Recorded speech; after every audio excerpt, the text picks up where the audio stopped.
fiid wanaagsan waxaan rabnaa inaan ummadda Soomaaliyeed la wadaagno inay korortay tirada dadka uu soo ridanayo cudurka COVID-19 ee ka dhasha fayraska corona. ilaa hadda waxaa gudaha dalkeena ku geeriyooday 2 muwaadin oo Soomaali ah waxaana u jiifay in ka badan 20 qofood. si looga hortago fiditaanka cudurkan khatarta ah loogana badbaadiyo ummadda Soomaaliyeed, dowladda federaalka Soomaaliya waxay ku wargelinaysaa shacabka Soomaaliyeed go'aanada soo socda. 1. in laga bilaabo Arbacada soo socota Abriil 15keeda 2020 in magaalada Muqdisho lagu soo rogayo bandow ka bilaabanaya 8 fiidnimo kuna eg 5 subaxnimo. sababta bandowga looga bilaabay Muqdisho waa inay tahay magaalada ugu dad badan dalka, lagana diiwaan geliyay xaaladaha dhimashada iyo dadka uu xanuunku soo ridanayo. xaaladaha magaalooyinka kale waa lala soconayaa waana la qiimeynayaa. 2.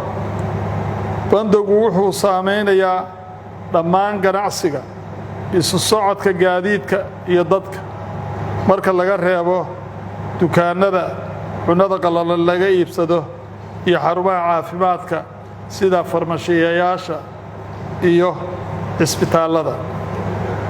3. waxaa qiimeyn joogto ah lagu sameyn doonaa xaaladda faafitaanka cudurka, taas ayaana xadidi doonta muddada uu socon doono bandowgu iyo haddii ay tahay in magaalooyin kale lagu soo daro. 4.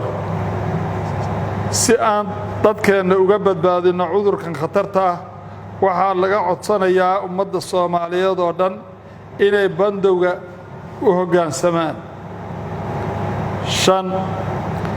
ciidamada qaranka waxaa la amrayaa inay dadka xanuunsanaya ee xaaladaha degdega ah la soo gudboonaato ay u fududeeyaan gaaritaanka goobaha caafimaad si ay u helaan daryeelka ay u baahan yihiin. 6. ciddii la kulanta xaalad degdeg ah, cabasho ama u baahan caawinaad la xiriirta bandowgan waxay soo wici kartaa nambarka gaaban ee booliiska oo ah 991. ilaahay subxaanahu wa tacaala waxaan ka baryaynaa inuu dalkeena iyo dadkeena ka dulqaado cudurkan. wasalaamu calaykum waraxmatullaahi wabarakaatu.